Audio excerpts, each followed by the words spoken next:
Mari kita sama-sama baca doa sebelum belajar. Doa dimulai. Bismillahirrahmanirrahim. Raditu billahi rabban wa bil islami dina wa bi Muhammadin nabiyyan wa rasula. Rabbi zidni ilma warzuqni fahma. Amin. Amin. Terima kasih Pak Kasabri sudah memimpin doa. Mudah-mudahan pembelajaran kita hari ini membawa berkah ya bagi kita semua. Hari ini kelas 7A semua hadir ya? Hadir Bu. Alhamdulillah kalau semua hadir pada hari ini. Selanjutnya saya minta supaya kita lebih bersemangat lagi, satu orang untuk memimpin lagu. Kita menyanyi dulu sebelum kita mulai pembelajaran. Ulfa mungkin bisa pimpin lagu. Kita menyanyi lagu apa ya? Nah yang pastinya lagu nasional. Satu nusa satu bangsa. Iya baik, satu nusa satu bangsa. Ke depan ini. Iya berdiri. Berdiri. Di depan ini. Temannya juga berdiri. Temannya berdiri ya, silakan. Satu nusa, satu bangsa, satu bahasa kita. Tanah air pasti jaya untuk selama-lamanya.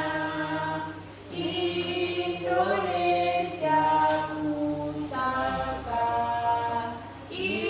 Indonesia tercinta, nusa bangsa dan bahasa kita rela bersama. Baik, terima kasih Ulfa sudah memimpin lagu. Kita tepuk tangan dulu. Kita semua. Oke, anak-anakku sekalian, pada pertemuan yang lalu kita sudah membahas tentang materi kehidupan manusia Indonesia pada masa lampau. Hari ini kita akan membahas tentang potensi sumber daya alam Indonesia. Jadi kalian silakan buka bukunya yang ada di halaman 130. Buka bukunya halaman 130. Di situ ada potensi sumber daya alam. Nah, sudah dapat Maki? Sudah Bu. Sudah? Baik. Sekarang saya mau tanya, apa itu sumber daya alam? Ada yang tahu? Ada yang bisa jawab? Angkat tangannya yang bisa menjawab, dan yang tidak mau langsung menjawab bisa tuliskan jawabannya di kertas ini ya. Silahkan tuliskan jawabannya. Mungkin ada yang mau langsung jawab apa itu sumber daya alam? Saya Bu. Iya, silahkan. Sumber daya alam adalah sumber daya alam yang ada di permukaan bumi yang dimanfaatkan oleh manusia untuk memenuhi kebutuhannya. Bagus sekali. Sumber daya alam itu adalah yang dikatakan tadi Ulfa, apa yang ada di muka bumi ini. Bagaimana yang lain? Sudah ya? Sudah semua? Sudah Bu. Sekarang kita pindah. Ibu mau tanya, kalau kalian sudah tahu tentang pengertian sumber daya alam atau apa itu sumber daya alam, sekarang coba tuliskan, atau ada yang mau jawab langsung atau mau memberikan contoh tentang sumber daya alam yang kita tahu. Ada yang mau jawab langsung? Sumber daya misalnya ada hutan, contohnya hutan. Bagus, hutan. Ibu air. Air, Tanah. bagus, tanah. Ternyata sudah ada ya beberapa jawabannya. Kemudian kalau tidak mungkin menjawab langsung, bisa tulis lagi. Ya. Bisa ditulis lagi di kertas. Bisa lagi tulis tentang contoh sumber daya alam yang kalian tahu. Karena sudah ada tadi beberapa jawaban dari teman tak. Sudah ada yang menyebutkan air, tanah, hutan, udara, mungkin ada lagi laut. Kalau selesai ini bisa ditempel lagi. Kemudian kalau ada buku catatan tak, buku tulis tak, bisa juga sambil tulis. di kertas tak selain yang ditempel. Ya? Ya, Nah, Ibu tunggu jawaban tak. Lihat peta untuk mencari informasi selain yang ada di buku. ini Bu sumber daya alam yang dapat diperbaharui dan tidak dapat diperbaharui. Silakan mengikuti.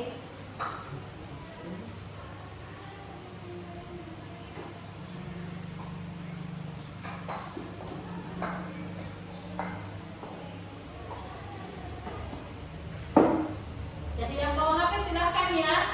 Kalau misalnya ada kadang yang malas buka-buka buku, tapi dia maunya lewat HP karena lebih cepat HP, silakan. Biasanya ada pakai pesan suara. Yang penting kalau sudah yang ditempel di sembarang deh. Ya Bu. Biasa di barat teman saya itu nak tempel di tarik di di gambarnya masing-masing. Oh, di Di gambarnya. gambarnya nanti ibu lepas. Kalau tarik di gambarnya nanti supaya lebih jelas gitu. Teman sebentar dia bisa lihat. Jelas ya. Kalau tidak di sampingnya atau di bawahnya. Iya. Ya. Oke, bagus.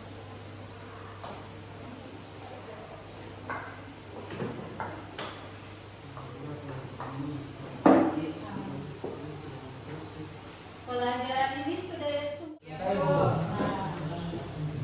sekarang ibu mau tanya setelah pelajaran kita hari ini, saya mau tanya dulu apa yang kita ingat dari yang kita pelajari hari ini?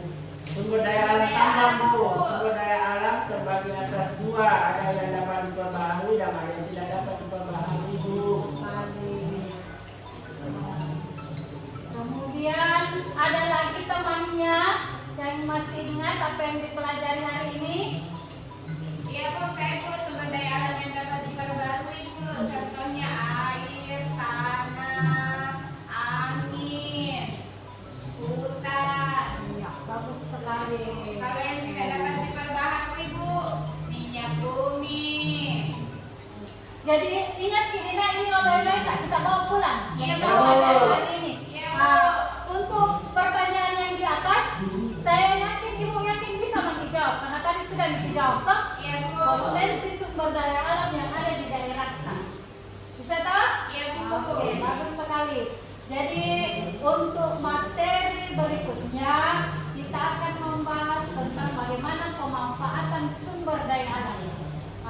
Saya rasa Iya, Bu. untuk hari ini kurasa cukup sekian. Iya, Bu.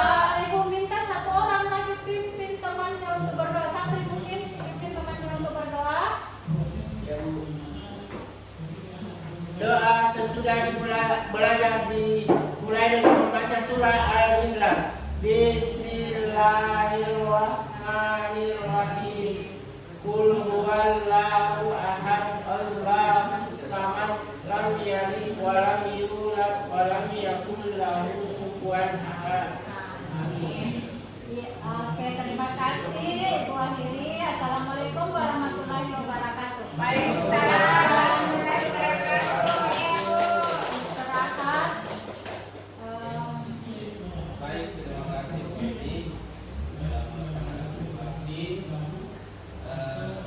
Masih lagi tahu kita kira-kira.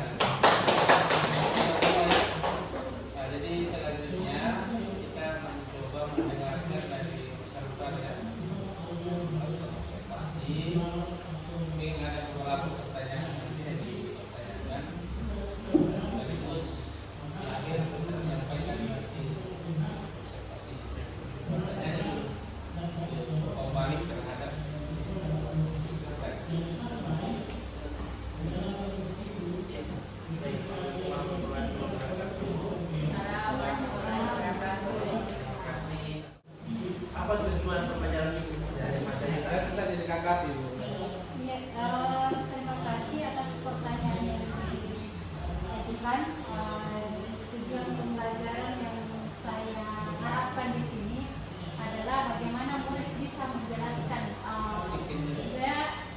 ini agak saya mau lupa dari mana saya fisik. Pertama menjelaskan dulu ini sumber daya alam, kemudian potensi sumber daya alam. Jadi itu tujuan pertamanya. Terima kasih atas pertanyaannya yang diberikan. Yang pertama saya mau menjawab tentang kebutuhan belajar murid. Tadi di kebutuhan belajar murid di sini saya mulai diobservasi bagaimana pengetahuannya, pengetahuan awalnya atau kesiapan belajarnya. Kesiapan belajar, apakah dia tahu memang sebelum misalnya melihat buku tentang materi yang akan dibawakan.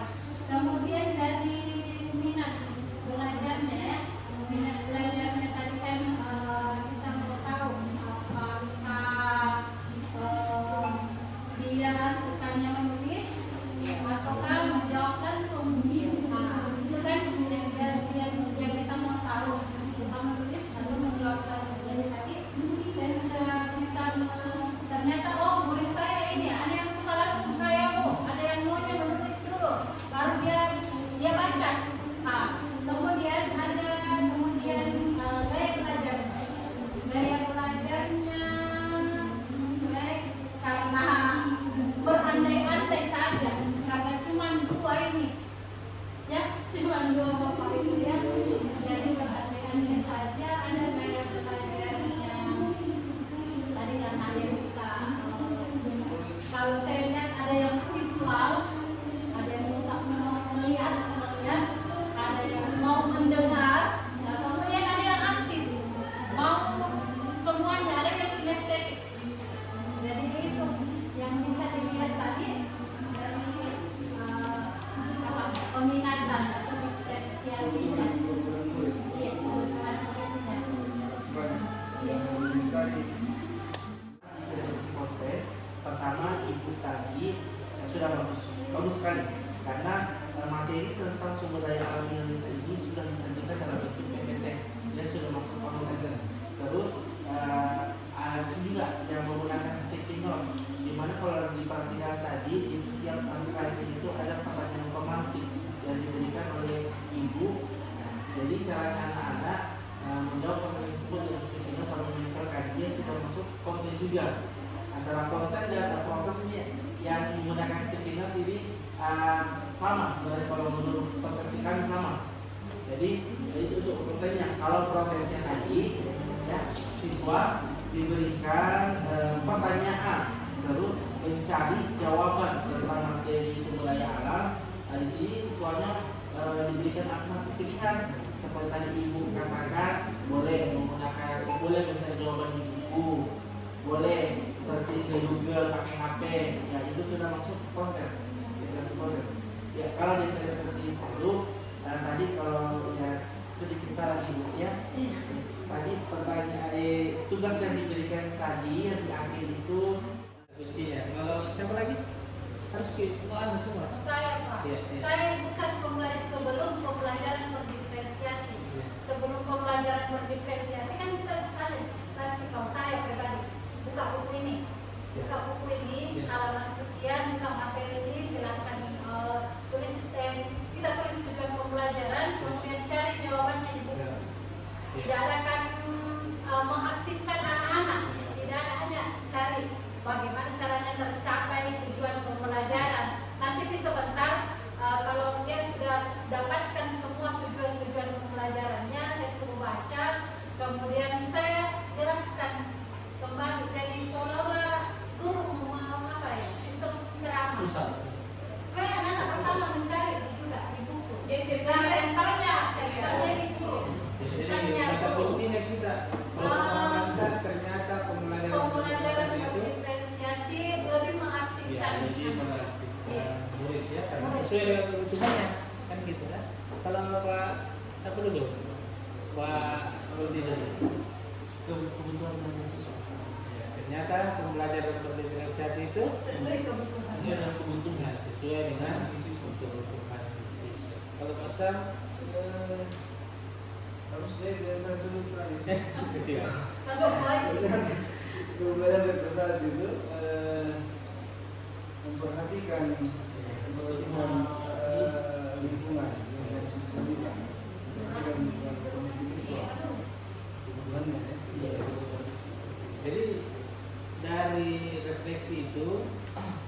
apa kesimpulan yang bisa kita ambil mengenai pemahaman kita tentang pembelajaran berdiferensiasi? Apa hal-hal yang perlu diperhatikan ketika kita ingin menerapkan sebuah pembelajaran berdiferensiasi? Pakai kata kunci saja sebenarnya lama. Oh, Ya. Iya, yang paling pertama ketika ingin menerapkan pembelajaran berdiferensiasi itu, yang paling pertama di sini kita melihat dulu gaya belajar apa lagi namanya? Kebutuhan belajar apa yang diinginkan oleh siswa sesuai dengan tingkat kemampuannya. Apakah kita melihat mengobservasi dulu tentang kesiapan belajarnya maupun minat belajarnya dan profil belajarnya, kan ada 3 kan? Mungkin Pak. Kebutuhan ya. Kebutuhan belajar. Kebutuhan itu kan ada 3, Iya. ada minat, ada kesiapan, kemudian Profil. ada profil ya, Gaya gaya belajar. belajar. Tapi baru 1. Apa lagi? Yang perlu diperhatikan dalam melakukan pembelajaran berdiferensiasi. Saya materi konten, Pak. Ya, Konten. konten itu terkait Masuk dengan di apa lagi namanya Profil. Profil. ya, Kalau gaya belajarnya. Datanya siswa ya. kesiapan belajar tadi apa tadi? Kesiapan belajar ya? Iya. Iya, Tadi kan kita kesiapan kesiapan belajar Pak. Setelah melihat kesiapan belajar, tapi kan ini guru sudah siap di senjatanya, kontennya. Kalau setelah mengetahui, oh anak ini sukanya visual, dia menyiapkan gambar. Iya. Nah, kalau anak ini suka auditori, dia menyiapkan video. Kalau ada anak yang suka kinestetik, silahkan bisa siapkan kertas untuk menulis, kemudian tempel-tempel. Begitu kalau menurutku jadi diferensiasi ini ada mengetahui kesiapan pelajaran. Anak maunya apa? Kesiapannya dulu. Jadi kan saya kira sudah bisa kita temukan itu kan. Sudah kita temukan yang lain itu kan teknis one itu kita lakukan. Tapi yang perlu kita tahu apa yang mendasari kita melakukan pembelajaran berdiferensiasi.